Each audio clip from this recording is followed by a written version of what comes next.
अगर मैं आपसे कहूं कि 1992 में पाकिस्तान ने इमरान खान की कैप्टनसी में क्रिकेट वर्ल्ड कप ना जीता होता तो आज पाकिस्तान इस बुरी हालत में नहीं होने वाला था। तो आप सोचेंगे एक बार को, या हो सकता है आप ओपनली मेरे को बता ही दें कि आप मजाक कर रहे हैं, लेकिन नहीं, मैं सीरियस हूं और मैं आपको इस बात का एनालिसिस और बैकग्राउंड दूंगा। उस विक्ट्री की वजह से नंबर वन, एक ऐसा अचीवमेंट स्टार्ड नेशन जहां पे लोगों ने इमरान खान को इमेंस पॉपुलैरिटी दी, उसको ये गलतफहमी होगी कि उसमें अच्छा खासा लीडरशिप पोटेंशियल है। और एक और बात, ऑन फील्ड ऑफ फील्ड जो जो उसकी एक्टिविटी होती थी उसमें से कहीं ऑथराइज होती थी, कहीं अनऑथराइज होती थी, मगर उसने अपने आप को जिस तरीके से कंडक्ट किया वो किसी से छुपा हुआ नहीं था। मगर even then Pakistan cricket board कुछ नहीं कर पाया। Imran Khan went over and above the Pakistan cricket board.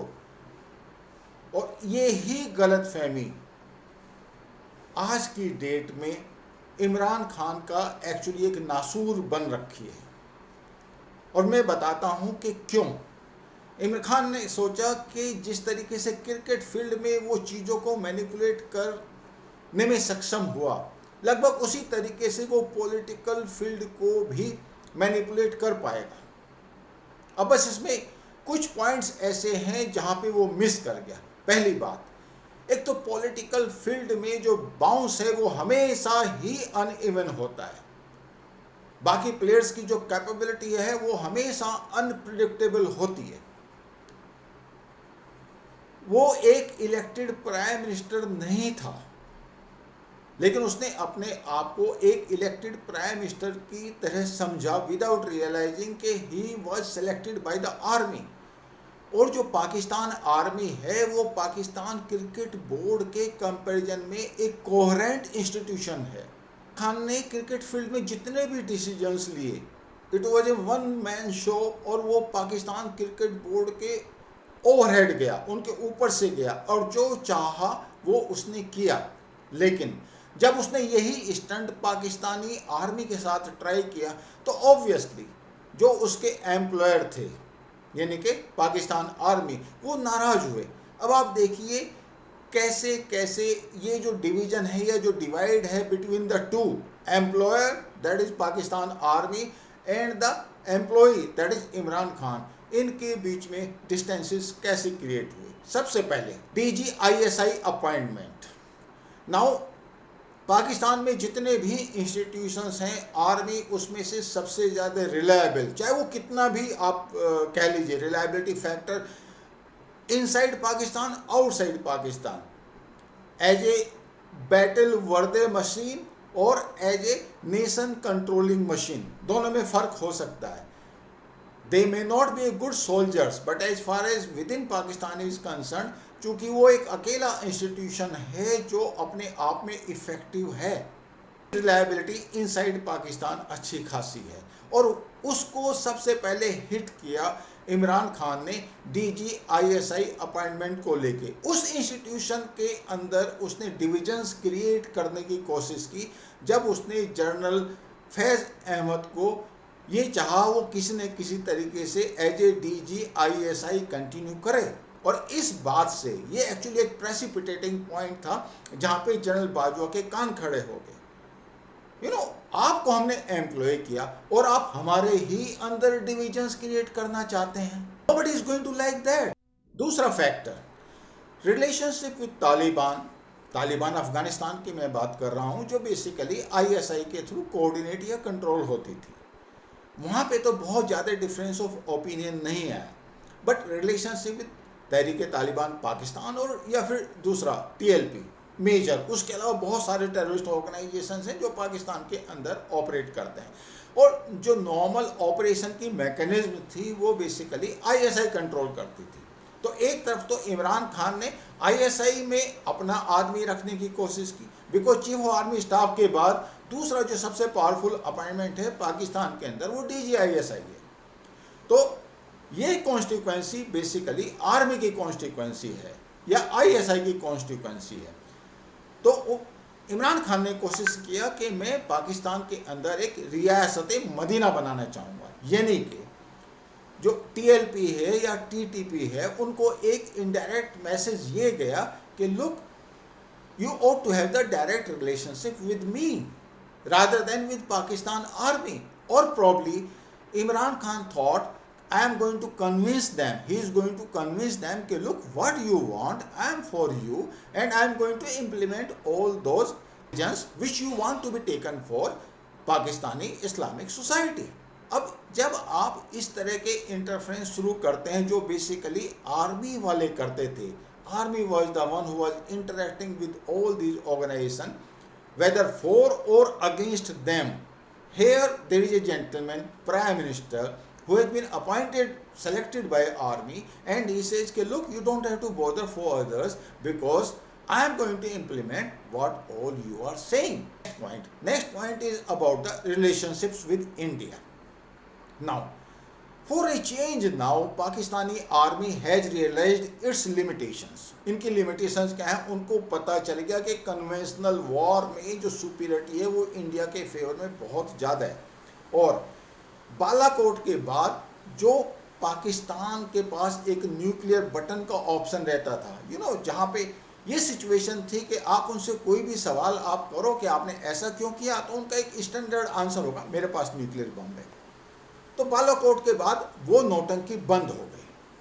Pakistani army और द एस्टेब्लिशमेंट, एस्टेब्लिशमेंट का दूसरा नाम पाकिस्तान आर्मी, उन्होंने ये रियलाइज कर दिया कि अब ये जो ब्लैकमेल का चक्कर है ये ख़त्म हो गया।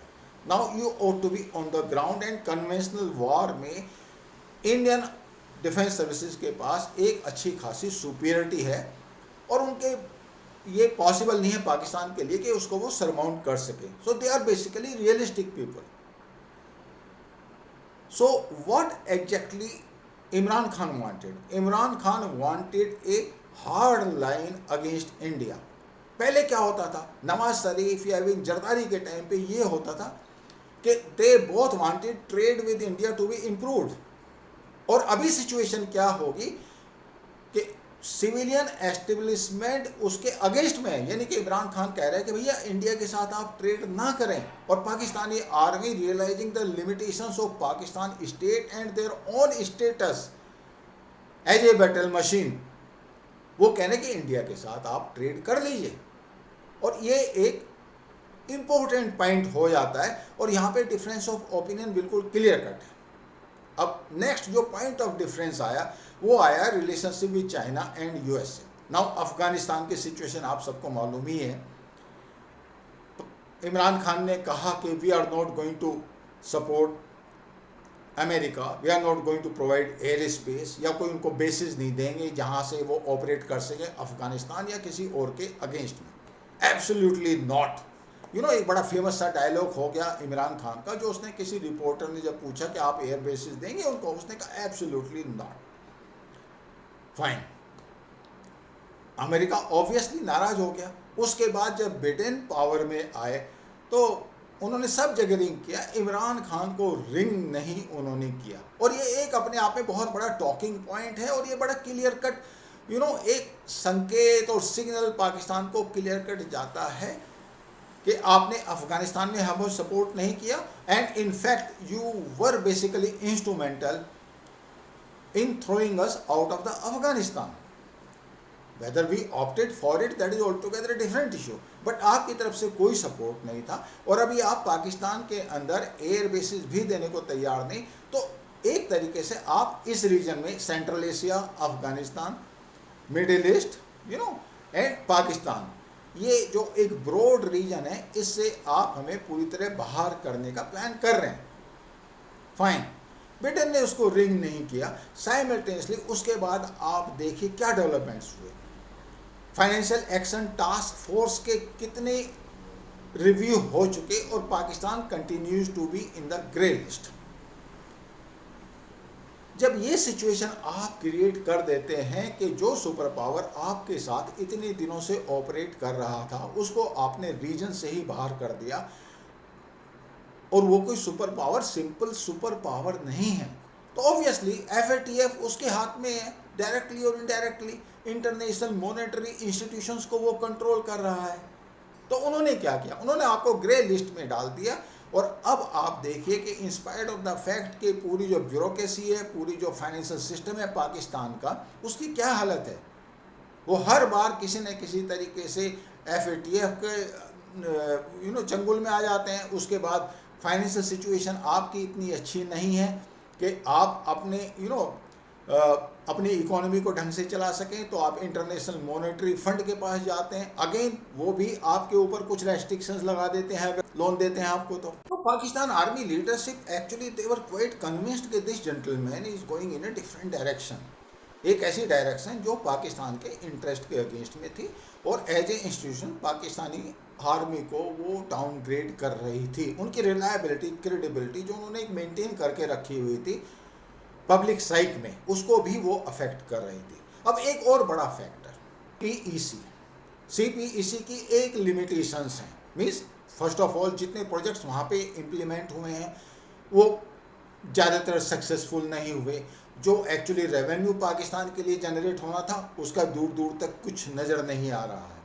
और ऊपर से America was never in favour of CPEC, whatever may be the reason, और ऑफकोर्स उनके ग्लोबल रीजन्स हैं। द आर्मी वॉज कंसर्न, आप एक बैलेंस्ड अप्रोच लेके चलिए, and that is what they wanted from Imran Khan.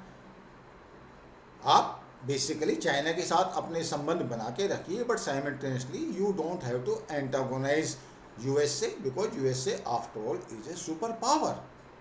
और जो इंटरनेशनल मॉनेटरी सिचुएशंस है उसमें उनका रोल बहुत ज़्यादा बढ़ जाता है। एक और बड़ा फैक्टर है, और जिसमें कई बार एक्चुअली अगर आप देखें तो लीडरशिप के लिए बहुत ज़्यादा इमोशनल इंटेलिजेंस की ज़रूरत होती है। एज ए क्रिकेट कैप्टन तो आप किसी को फील्ड पे कुछ भी कह सकते हो, कई बार लोग गाली गलौज भी करते हैं, कुछ परफॉर्मेंस नहीं आती तो आप वॉट एवर। और इमरान खान तो फेमस था अपने बैड बिहेवियर के लिए in the dressing room, perceived that way.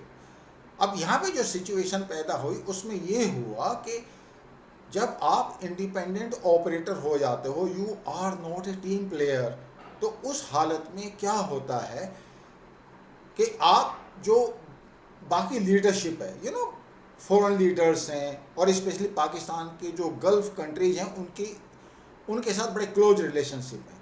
तो वहाँ पे आप जाके एक इस तरीके से बिहेवियर करें, कंडक्ट करें जिसमें आप ये शो करना शुरू करें कि we are the nuclear power. Fine, but you are financially dependent on them, and you can't make all and sundry statements all around.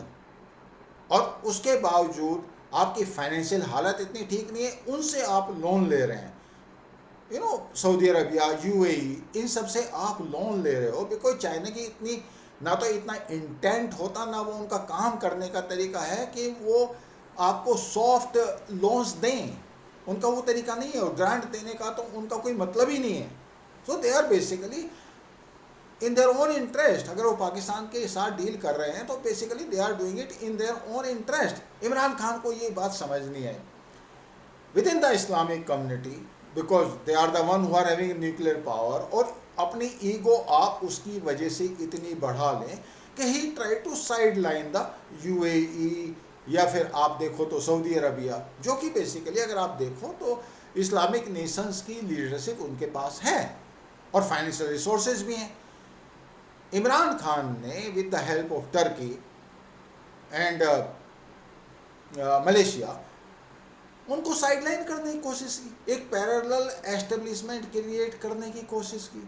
Who is going to accept that? Yes, आप जो हैं अगर powerful हैं, you are a economic power, you are a nuclear power as it is, but nuclear power होने का मतलब ये नहीं है कि आप इकोनॉमिक पावर भी बन जाए। मतलब वो लीवरेज ही उसने नहीं लिया, मतलब he could have been in the position जहाँ पे लोग या इंटरनेशनल कम्युनिटी उनकी उसकी रेस्पेक्ट करती। He did not earn that as a leader, as a nation. तो इकोनॉमी जब डाउन से डाउन होती चली गई, डॉलर के कंपैरिजन में पाकिस्तानी रुपया वो बेसिकली बढ़ता ही रहा, उसकी वैल्यू ही कम होती रही। तो obviously as a nation or as a power आपकी रेस्पेक्ट चली जाती है, and Imran Khan did that. अब आप देखिए army actually what exactly they wanted from him, they wanted के this gentleman first of all, वहाँ पे Nawaz Sharif was becoming too uncomfortable for Pakistan army. और रीजन ये था कि उस चूंकि 2-3 बार वो प्राइम मिनिस्टर वहाँ पे रह चुका था, तो उसको सिस्टम का मालूम हो गया था, उसको पाकिस्तान आर्मी की लिमिटेशंस भी मालूम हो गई थी। तो he was well aware and then he was aware of the international scenario also कि पाकिस्तानी आर्मी के पास आज ये कैपेबिलिटी या प्रॉब्ली ये लीवरेज नहीं है कि वो कू कंडक्ट कर सकें, एटलीस्ट इतना नहीं है जितना पहले था। तो जब वो प्राइम मिनिस्टर बना, उसने आर्मी में अपने डिसीजंस इम्पोज करने शुरू किए, तो पाकिस्तानी आर्मी को लगा कि इमरान खान एक ऐसा लीडर है जो उनके he will be under their thumb, तो इसलिए उन्होंने उसको सेलेक्ट किया। और वो इसी गलत फहमी में रह गया कि मैं तो एक इलेक्टेड प्राइम मिनिस्टर हूँ। फाइन, कुछ सीट्स उसकी आई थी, but he was not gaining the majority. Now what they wanted कि आप इकोनॉमी को ढंग से मैनेज कीजिए, आप गवर्नेंस अच्छी प्रोवाइड कीजिए, आप रूल ऑफ लॉ प्रोवाइड कीजिए, आप सबके साथ संबंध बना के रखिए, don't make off the cuff remarks, और ऐसे आप डिसीजंस लीजिए जिससे पाकिस्तान की रेपुटेशन बढ़े। That was the expectation from Imran Khan. अब उसकी टीम में आप देखिए, टीम में आप फवाद चौधरी को ले लीजिए, चौधरी रशीद को ले लीजिए, ऐसे ऐसे इनकॉम्पिटेंट लोग इमरान खान ने सेलेक्ट किए जो बेसिकली लिटरली यस मैन थे, इनकी खुद की कोई कॉम्पिटेंस नहीं थी। तो जब आप ऐसी ऐसी टीम को पिकअप करेंगे तो जो आप ही के यस मैन हों, तो फिर ऑब्वियसली ऐसा तो पॉसिबल नहीं है कि आप सही डिसीजन ले सकें या फिर वो आपको सही गाइड कर सकें।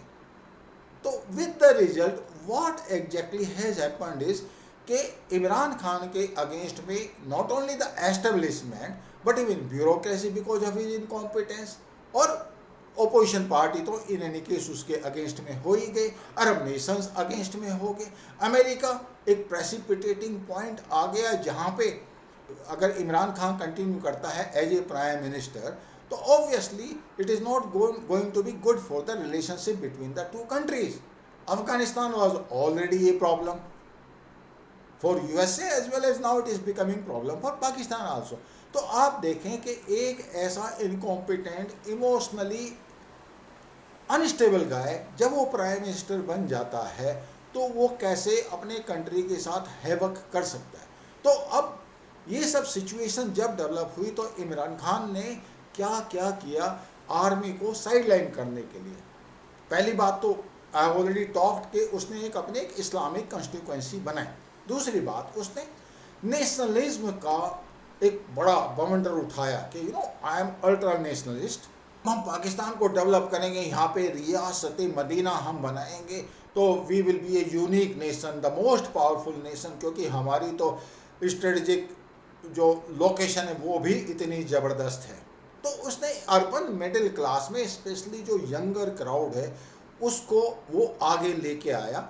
एंड वो क्लास एक्चुअली एक ऐसी होती है जो इकोनॉमिक मिसमैनेजमेंट को बहुत ज़्यादा नहीं समझ पाती। और जब इमरान खान ने एक करप्शन फ्री अपने आप को प्रूव किया, and there is no doubt कि उसके अगेंस्ट में करप्शन का कोई स्कैंडल नहीं है। और अगर आप देखें नवाज शरीफ या जरदारी या पीपीपी फॉर दैट मैटर, और इवन मौलाना फजरुल रहमान डीजल, प्यार से जिसको लोग डीजल बोलते हैं, और इमरान खान तो बहुत टोंट मारता है, ये सारा जो ग्रुप अगर अपने आप को देखे तो उनके ऊपर करप्शन के चार्जेस हैं, there is no doubt about that. और इमरान खान ने जब अपनी करप्शन फ्री एक इमेज डेवलप की तो जो अर्बन मिडिल क्लास है उसमें उसकी पॉपुलैरिटी डेफिनेटली बढ़ी।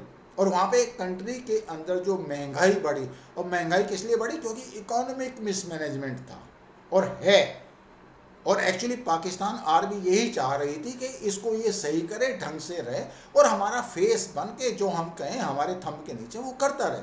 इमरान खान प्रॉब्ली उसने सोचा ये तो क्रिकेट फील्ड में जैसे मैं करता था ऐसे ही मैं यहाँ पे करूँगा। अब ऑब्वियसली यहाँ पे पॉसिबल नहीं है। जब आप स्पेशली पाकिस्तान जैसे कंट्री में आप अपने आप की एक नेशनलिस्ट प्रॉप अप करते हैं अपने आप को कि मैं तो अल्ट्रा नेशनलिस्ट हूँ, मैं इस्लामिस्ट हूँ, तो उसमें कश्मीर फैक्टर एक ऑटोमेटिकली आ जाता है। तो उसने कहा I am champion of Kashmir. तो उसने यूएनओ में गया या ओआईसी मीटिंग में गया या फिर टर्की के साथ कोई इंटरेक्शन हुआ, तो Kashmir Kashmir Kashmir. Now without realising कि पाकिस्तान की सिचुएशन क्या है और इंडिया की international, without realising the difference between the two, उसने कहा कश्मीर कश्मीर कश्मीर। तो ऑब्वियसली आप देखो ग्लोबल सिचुएशन आज क्या होगी कि यूएसए के पास इंडो पैसिफिक रीजन में इंडिया एक अच्छा खासा स्ट्रेटेजिक एलाई है जिसको वो खोना नहीं चाहता, स्पेशली जब चाइना के अगेंस्ट में China becomes the number 1 adversary as far as USA is concern. Even जो रसिया और यूक्रेन का जो इशू या जो बैटल या जो वार आज की डेट में चल रहा है, इसमें भी ये पोजीशन चेंज नहीं हुई है। China is number 1 adversary as far as USA is concern even now. और जब तक ये फैक्टर रहेगा इंडो पैसिफिक में इंडिया हमेशा इंपॉर्टेंट रहने वाला है।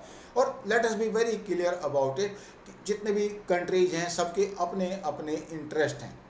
Same applies for the Arab nations. आप देखो उनका इंटरेस्ट किस बात में है, पाकिस्तान उनके लिए क्या कर सकता है। They are not going to borrow nuclear bomb from Pakistan, and Pakistan in any case will not be able to deliver that. Simple. उनको बेसिकली उनका इकोनॉमिक इंटरेस्ट है, उनको इन्वेस्टमेंट करना है, और इन्वेस्टमेंट के लिए इंडिया से अच्छी जगह क्या हो सकती है और इंडिया से ज़्यादा रिलायबल हो सकता है। और आप देखिए बॉटम लाइन अगर आप देखें तो इंडियन आर्मी या एयरफोर्स नेवी कितने रिलायबल फैक्टर्स हो सकते हैं मिडिल ईस्ट को स्टेबलाइज करने में। It's a very big factor which all those strategic thinkers जो जानते हैं इन चीज़ों को। बिकॉज अगर आप देखें सऊदी अरबिया को आप देखें या यूएई को देखें, बहरीन को देखें, militarily they are not really very very strong powers. और कल की डेट में अगर कोई इन्वेजन या ऐसी कोई अनस्टेबल फैक्टर उनके यहाँ क्रॉप अप होता है तो who can be the reliable friend? India. तो जब ग्लोबल सिचुएशन चेंज हो जाती है, India is in a position to stabilize USA in Indo Pacific region, और gulf nations specially Saudi Arabia, Bahrain and UAE, उनको भी अगर कभी अनस्टेबिलिटी फेस करनी पड़े तो India will be the first to stabilize them. That is what we did in Maldives. All these factors they made it compulsory for them to align with India. तो जब वो इंडिया के साथ as a strategic partners align कर गए तो who is going to listen to Pakistan as far as the Kashmir is concern. और इमरान खान ने ये एक इशू बनाया कि 2019 में जो कॉन्स्टिट्यूशनल स्टेटस हमने कश्मीर का, जम्मू एंड कश्मीर का चेंज कर दिया, जब तक वो सॉर्ट आउट नहीं होगा मैं इंडिया के साथ बातचीत नहीं करूंगा। अब as far as Pakistan army is concern, उनको पता है कि पाकिस्तान कोई तीर नहीं मार सकता वहाँ पे, पाकिस्तान आर्मी के पास वो कैपेबिलिटी नहीं है। सारे स्टंट वो ट्राई कर चुके and they have concluded this thing कि it is better to mend the ways with India. India के साथ आप ट्रेड कीजिए, आपके ट्रांजिट रूट्स अगर सेंट्रल एशिया को जाते हैं तो Pakistan will be the biggest beneficiary. लेकिन अल्टीमेटली वो ट्रांजिट रूट्स कौन यूज़ करेगा? इंडिया ही तो यूज़ करेगा, या फिर आप कह सकते हो सीपीईसी। बट ओवरऑल अगर आप देखो तो पाकिस्तान आर्मी या उनके जो थिंक टैंक हैं दे हैव रियलाइज्ड कि इससे बड़ी बेवकूफ़ी कोई नहीं है कि आप इंडिया को एज ए एडवर्सरी ट्रीट करें और कश्मीर राग को आप अलापते रहें। तो ये सारे इशू जब क्रिएट हुए तो उस हालत में इमरान खान के पास और कोई भी ऑप्शन नहीं बचा एक्सेप्ट दैट कि he has to take a position. अब उस अगर आप ये सारी कहानी सुनो तो आपको एक बार को ये नहीं लगता कि इमरान खान पाकिस्तान के अंदर जो कर रहा है मोदी ने इंडिया में वो ही किया है। मोदी ने इंडिया में नेशनलिज्म का कार्ड खेला है। कैन एनीबडी से नो अबाउट इट? उसने पूरा सिस्टम चेंज किया है, करप्शन फ्री अपनी इमेज बनाई है, उसने कॉम्पिटेंट लोगों को पिकअप किया है। इमरान खान ने ये सब किया, लेकिन साथ में क्या किया? अपनी पुअर लीडरशिप क्वालिटी, इनकॉम्पिटेंस, और एक चीज वो भूल गया कि मोदी ने जैसे अपनी एक कॉन्स्टिट्यूएंसी इंडिया में डेवलप की, he tried to develop that constituency and he partially succeeded in that. But simultaneously Modi ने जितने भी इंस्टीट्यूशंस हैं उनको भी अपना काम करने दिया। आप ये नहीं कह सकते कि इंस्टीट्यूशंस की इंडिपेंडेंस चली गई। आप आर्मी को ले लीजिए, जुडिशरी को ले लीजिए, पुलिस को ले लीजिए, मोदी ने कोई उसके अगेंस्ट में कोई नो कॉन्फिडेंस मोशन अगर आया, या चलो because he has got a overwhelming majority, तो वो क्वेश्चन इंडिया में अराइज नहीं होता कि, और उसके बाद सिर्फ एक ही कार्ड बचा है कि his popularity so called which has created in the urban middle class of Pakistan, but एक सिंगल कॉन्स्टिट्यूएंसी के बेसिस पे, और जहाँ पे इंस्टीट्यूशंस भी आपके सपोर्ट में पूरी तरह ना हो, और सबसे बड़ा इंस्टीट्यूशन कौन है वहाँ का, आर्मी, जब वही आपके सपोर्ट में नहीं है, तो इमरान खान के लिए करना पॉलिटिकली और otherwise, do you think it is going to be possible? Last time अगर किसी ने ट्राई किया था तो there was a gentleman Zulfikar Ali Bhutto, he was as popular as anybody in Pakistan, और 1979 में उसके साथ क्या हुआ था, in spite of the fact that he was very very popular, वो एक एक्स्ट्रा जुडिशियल किलिंग हुई थी, जैसे पाकिस्तानी बात करते हैं। पाकिस्तान के अंदर आप देखोगे कि पॉलिटिकल असैसिनेशंस की एक हिस्ट्री है, and that includes lot many, including Ziaul हक और बेनजीर भुट्टो, और you know at different levels, different people. I am not suggesting anything here, but the fact remains, Imran Khan may be there, he may not be there. अभी जो issue चल रहा है supreme court में, या फिर जो उनके लेजिस्लेटिव काउंसिल हैं, पूरी जो पॉलिटिकल पार्टी जो उसके ओपोनेंट हैं, they all may be on the road, there can be instability also, but the fact remains, even if Imran Khan comes via elections or without elections, whatever may be the reason, Pakistan army या institutions को subvert करके इमरान खान का survival, I am talking of political survival, दो Pakistan itself is a naughty country as far as the political assassinations are concerned. Thank you so much. I have analyzed it. It's for you. Please give your comments in the comment box. I will see you in next video. मेरा आपसे अनुरोध रहेगा कि like कीजिए, share कीजिए, subscribe कीजिए। Thank you so much.